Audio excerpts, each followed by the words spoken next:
Hello मित्रांनो, स्वागत आहे तुमचं खूप या चॅनलवर.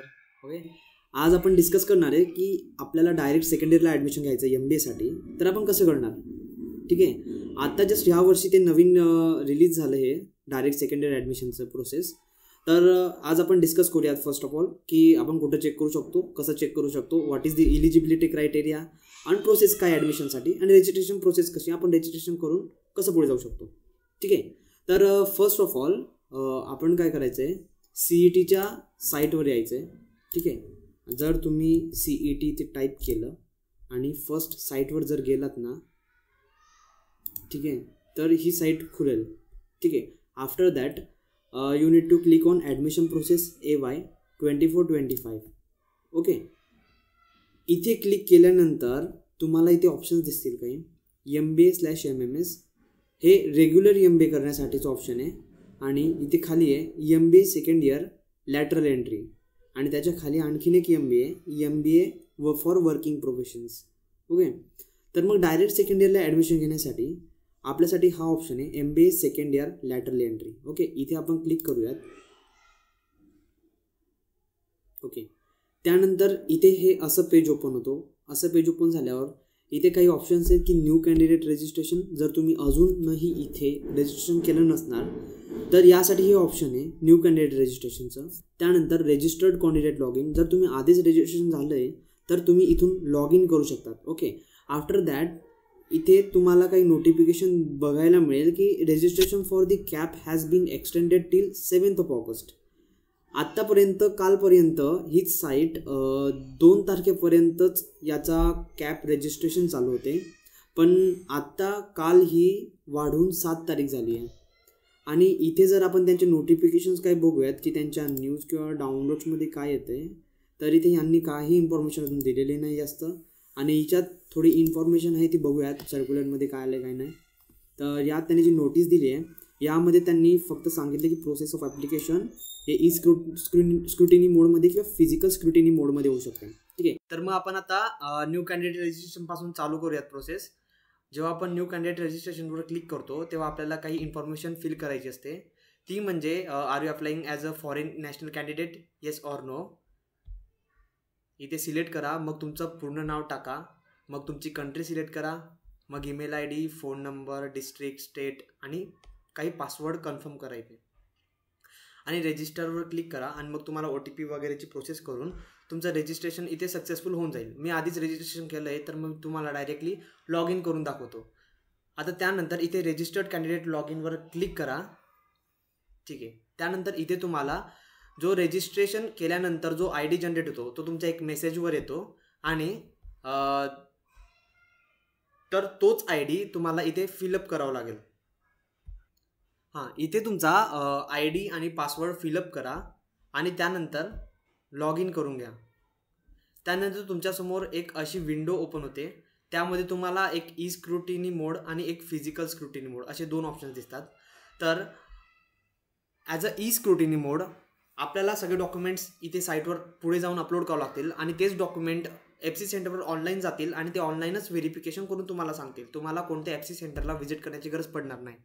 पण इन फिजिकल स्क्रुटिनी मोड, जर तुम्ही फिजिकल स्क्रुटिनी मोड सिलेक्ट केला तर तुम्हाला एका FC सेंटरवर तुमची व्हिजिट शेड्यूल करून तिथे जाऊन व्हेरिफिकेशन करून घ्यावं लागेल, आणि I think it will take just 10 minutes to verify the documents in physical scrutiny mode. पण ई स्क्रुटिनी मोडमध्ये काय होतं, तुम्ही तुमचे डॉक्युमेंट्स टाकतात आणि त्यांना थोडे दिवस लागतात व्हेरीफाय करायला आणि व्हेरीफाय होऊन तुमच्याकडे यायला, आणि काही इश्यू असला तर तो इश्यूसुद्धा सॉल्व्ह करून तुम्हाला रिअपलोडसुद्धा करावं लागतात काही वेळेस डॉक्युमेंट्स. तर फिजिकल मोडमध्ये जर तुम्हाला काही इश्यूज येत असले डॉक्युमेंट्सला तर तिथे ते शिक्षक सांगतात की इथे हे प्रॉब्लेम्स आहेत आणि ते तुम्ही सॉल्व्ह करा, आणि लगेच सॉल्व्ह होऊन आपला डॉक्युमेंट व्हेरिफिकेशन तिथे कंप्लीट होऊ शकतं. त्यानंतर आपण सेव्ह अँड प्रोसीड करूयात. मी फिजिकल स्क्रुटिनी मोड सिलेक्ट केला आहे. त्यानंतर पुढे जाताना तुम्हाला इथे एक शेड्युलिंगचा विंडो येतो, त्यामध्ये तुम्हाला एक जवळचं FC सेंटर, जर तुम्ही फिजिकल स्क्रुटिनी मोड सिलेक्ट केला आहे तर तुम्हाला एक जवळचं FC सेंटर म्हणजे कोणतरी कॉलेज सिलेक्ट करावं लागेल, त्यात तुम्हाला डॉक्युमेंट व्हेरिफिकेशन करावं लागतील. तर मी तुम्हाला इथे रिशेड्यूल करून दाखवतो. इथे रिशेड्यूल पुणे, आणि त्यानंतर इथे एक डेट सिलेक्ट केली मी आजची, आणि त्यात मला असे स्लॉट बघायला जमतील. पर्टिक्युलर 1 आवरचा एक स्लॉट असतो, त्यानुसार मी कोणताही स्लॉट इथे सिलेक्ट करू शकतो आणि त्यानंतर सेव्ह अँड प्रोसीडवर क्लिक केल्यानंतर माझा इथे एक स्लॉट बुक होऊन जाईल आणि त्या स्लॉटमध्ये जाऊन मी FC सेंटरला व्हिजिट करून माझे डॉक्युमेंट्स व्हेरीफाय करू शकतो. तर माझा ऑलरेडी असल्यामुळे मी आता हे करत नाही आणि मी प्रोसीड करतो. ठीक आहे. त्यानंतर इथे येतं टाईप ऑफ कॅन्डिडेट. ओके, इथे तुम्हाला टाईप ऑफ कॅन्डिडेट सिलेक्ट करायचं आहे. त्यानुसार type of candidate me A select केलं आहे बिकॉज ऑफ ज्यांचं 12वी किंवा डिप्लोमा आणि ज्यांची इंजिनिअरिंग किंवा ग्रॅज्युएशन हे महाराष्ट्रातून झालं आहे आणि ज्यांचा जन्मसुद्धा महाराष्ट्रात झाला आहे आणि जे महाराष्ट्राचे डोमिसाईल्स आहेत त्यांनी A सिलेक्ट करायचा ऑप्शन आहे ते. आणि अदरवाईज इथे काही वेगळ्या कंडिशन्सनुसार type B, type C, type D, type E आणि आउटसाईड महाराष्ट्र स्टेट्स ऑल्सो दिलं आहे. तर तुम्ही त्या कंडिशन्स वाचून तुमच्या टाईपचं कंडिशन सिलेक्ट करा आणि ते सेव्ह अँड प्रोसीड करा. त्यानंतर इथे तुम्हाला तुमच्या डिप्लोमा किंवा 12वी पासिंगची जे डिस्ट्रिक्ट आहे ती सिलेक्ट करायची आहे. त्यानंतर इथे graduation passing out district select करायची आहे आणि तुमच्याकडे ह्या तिघांपैकी जो डॉक्युमेंट आता अवेलेबल असणार तो इथे सिलेक्ट करा आणि सेव्ह अँड प्रोसीड करा. हे डॉक्युमेंट म्हणजे ॲज अ प्रूफ आहे की तुम्ही वर जे सिलेक्ट केलं आहे त्याचं खाली फक्त हे प्रूफ ॲज अ डॉक्युमेंट आहे. Okay, then save and proceed. त्यानंतर कॅटेगरीचा सेक्शन येतो हा. तुम्हाला इथे कॅटेगरीबद्दल तुमची सगळी इन्फॉर्मेशन भरायची असते. तर तुमची कॅटेगरी जनरल आहे की रिझर्वड आहे त्यानुसार. नंतर तुमची कॅटेगरी सिलेक्ट करा. त्यानंतर सब कॅटेगरी. त्यानंतर कास्ट व्हॅलिडिटी आहे की नाही, मग त्यानुसार इथे अवेलेबिलिटी, नॉन अवेलेबल वगैरे सिलेक्ट करा. ठीक आहे. त्यानंतर issuing authority for caste certificate. हे माझं सब डिव्हिजनल ऑफिसर आहे. तुमच्या कास्ट सर्टिफिकेटवर सुद्धा ते दिलेलं असणार आहे खाली, ते चेक करून इथे टाकून द्या. त्यानंतर नॉन क्रिमिनलची अवेलेबिलिटी अवेलेबल आहे की नाही ते इथे टाका. त्यानंतर do you belongs to physical challenged, दिव्यांग व्यक्ती आहात का, त्यानुसार येस ऑर नो. त्यानंतर तुमच्याकडे या रिलेटेड कोणते 3 पैकी एक डॉक्युमेंट अवेलेबल आहे त्यानुसार ते सिलेक्ट करा आणि सेव्ह अँड प्रोसीड करा. आता आपण आपल्या क्वालिफिकेशन डिटेल्समध्ये आलो आहेत. ह्या पेजवर आपल्याला आपले SSCचे डिटेल्स आणि डिप्लोमा किंवा 12वीचे डिटेल्स भरायचे असतील. तर इथे आल्यावर सगळ्यात आधी आपल्या SSCचा ॲग्रिगेट म्हणजे ऑब्टेन मार्क्स आणि टोटल मार्क्स हे टाकून तिथे ऑटोमॅटिकली पर्सेंटेज कॅल्क्युलेट होऊन येतील. त्यानंतर मॅथमॅटिक्स, सायन्स आणि तसेच इंग्लिशचे मार्क्स इथे आपण फिलअप करावं लागतील. त्यानंतर इथे 12th आणि डिप्लोमा आपलं जेही शिक्षण झालं आहे त्यानुसार त्याचे मार्क्स इथे फिलअप करा आणि ते त्याचे ऑटोमॅटिकली पर्सेंटेज कॅल्क्युलेट होऊन येतील तुमच्यासमोर. त्यानंतर खाली एक दुसरा सेक्शन येतो तो म्हणजे ग्रॅज्युएशन मार्क्स डिटेल्सचा. त्यात तुमचं ग्रॅज्युएशनचे डिटेल्स टाका, जसं की ग्रॅज्युएशन स्ट्रीम, त्यानंतर युनिव्हर्सिटी, त्यानंतर तुमचं पासिंग प्लेस, नंतर ग्रॅज्युएशन टाईप, पासिंग इयर आणि ग्रॅज्युएशन स्टेटस पास आहेत की फेल वगैरे. आणि त्यानंतर पर्सेंटेज किंवा CGPA तुमचा रिझल्ट ज्यामध्ये पण आला असणार ते सिलेक्ट करा आणि ते त्यानुसार CGPA टाका आणि त्यानंतर सेव्ह अँड प्रोसीड. ओके. त्यानंतर आपला पुढचा विंडो ओपन होतो तो म्हणजे पर्सनल डिटेल्सचा. पर्सनल डिटेल्समध्ये तुमच्या सगळे पर्सनल इन्फॉर्मेशन टाकायचे असते. त्यानुसार तुमचं संपूर्ण नाव टाका, त्यानंतर तुमच्या आईचं नाव टाका, त्यानंतर जन्मडेट 2 वेळेस टाकावे लागेल एक कन्फर्म करण्यासाठी, आणि जेंडर, नंतर are you orphan or not, त्यानंतर तुमची इन्कम किती आहे, ॲन्युअल इन्कम किती आहे ते तुमच्या जसं इन्कम सर्टिफिकेट असेल ते तुम्हाला इथे टाकावं लागेल. त्यानंतर रिलिजन सिलेक्ट करावं लागेल. त्यानंतर तुमची मातृभाषा आणि खाली येतं कम्युनिकेशन डिटेल्स म्हणजे तुमचा ॲड्रेस. तो ॲड्रेस फिलअप करून खाली तुमची कॉन्टॅक्ट डिटेल्ससुद्धा फिलअप ॲटोमॅटिकली फिल्डअप आहेत. ज्या तुम्ही रजिस्ट्रेशन करताना टाकलेल्या त्या ॲटोमॅटिकली ते फिलअप होतील. त्यानंतर सेव्ह अँड प्रोसीड. आता हा सेक्शन आहे फोटो डिटेल्सचा. यामध्ये तुम्हाला तुमचा फोटो आणि साईन हा मर्ज करून टाकायचा आहे. म्हणजे वरच्या भागात फोटो आणि फोटोच्या खाली तुम्हाला एक साईन टाकावी लागणार आहे. तर ह्या नोट्स ज्या दिल्या आहेत ह्यानुसार तुमची साईन आणि फोटो अपलोड झाले पाहिजे.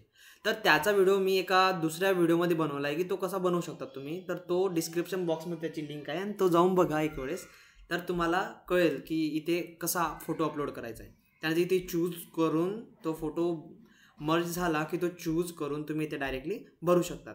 त्यानंतर तुम्ही सेव्ह अँड प्रोसीड करा. सेव्ह अँड प्रोसीड झाल्यानंतर फॉर्मचा लास्ट सेक्शन आहे हा की डॉक्युमेंट डिटेल्स. ओके, तर डॉक्युमेंट डिटेल्समध्ये तुम्हाला तुमच्याकडे असलेले सगळे डॉक्युमेंट्स अपलोड करावे लागतील. त्यानुसार मला इथे 8 डॉक्युमेंट्स दिसत आहेत, पण तुमच्या कास्ट वाईज तुम्हाला इथे वेगळे डॉक्युमेंट्ससुद्धा दिसू शकतात. ठीक आहे, तर त्यानुसार तुम्हाला इथे लागणारे महत्त्वाचे डॉक्युमेंट्स म्हणजे 10th मार्कशीट, त्यानंतर 12th मार्कशीट किंवा डिप्लोमाचं मार्कशीट, त्यानंतर nationality, domicile, caste certificate, caste validity, non creamy layer आणि ग्रॅज्युएशन मार्कशीट हे लागतील. याच्यापेक्षा जास्त किंवा याच्यापेक्षा थोडी कमी पण लागू शकतात. तर त्यानुसार तुमच्या स्क्रीनवर जे येतील ते सगळे डॉक्युमेंट्स इथे अपलोड करा आणि त्यानंतर इथे चेकबॉक्स टिकमार्क करून सेव्ह अँड प्रोसीड करा. त्यानंतर तुमच्यासमोर एक नेक्स्ट विंडो ओपन होईल, ती म्हणजे पेमेंटसाठीची. तर ह्या रजिस्ट्रेशन फॉर्मची एक फीज आहे, ती म्हणजे रिझर्व्ड कॅटेगरीसाठी 1000 रुपीज आणि जनरल कॅटेगरीसाठी 1200 रुपीज. सो त्यानुसार इथे पे नाऊवर क्लिक करून तुम्हाला जसं वाटेल त्या पद्धतीने तुम्ही इथून पे करू शकतात. ॲज अ UPI जर यूज केला तर इथे शो QR कोड करून आपण डायरेक्टली इथे आपला QR कोड स्कॅन करून फोनपे किंवा गुगल पे जो काही आपल्याकडे UPI ॲप्लिकेशन आहे त्यानुसार स्कॅन करून आपण डायरेक्टली पेमेंट करू शकतो इथे 1000 रुपये. आणि पेमेंट झाल्यानंतर तुमच्या इथे एक स्लिप जनरेट होते. तर ती जी पेमेंट स्लिप आहे ती डाउनलोड करून तुम्ही तुमच्याकडे ठेवा आणि त्यानंतर तुमच्याकडे एक फॉर्मचा रिव्ह्यू जनरेट होतो. त्यानंतर तुमचा एक फॉर्मचा प्रिव्ह्यू जनरेट होईल. त्या फॉर्मच्या प्रिव्ह्यूला खाली एक प्रिंट बटन आलेलं असणार. तो फॉर्म प्रिंट करून तुम्ही FC सेंटरला जायचं आहे आणि तिथून तुमचे डॉक्युमेंट्स घेऊन ओरिजिनल डॉक्युमेंट्स घेऊन त्या फॉर्मसोबत जायचं आहे आणि सगळे डॉक्युमेंट्स व्हेरीफाय करून परत यायचे. हे फिजिकल स्क्रुटिनीमध्ये. आणि याच्यानंतर आपली एक प्रोव्हिजनल मेरिट लिस्ट लागेल. हे सगळं झाल्यानंतर रजिस्ट्रेशन झाल्यानंतर त्यानंतर एक फायनल मेरिट लिस्ट लागेल आणि त्यानंतर मग आपले कॅपराउंड्स चालू होतील. तर त्यासाठी अपडेटेड राहा, चॅनलला सबस्क्राईब करा. मी पुढचा व्हिडिओ यानुसार बनवतच राहील. Thank you so much.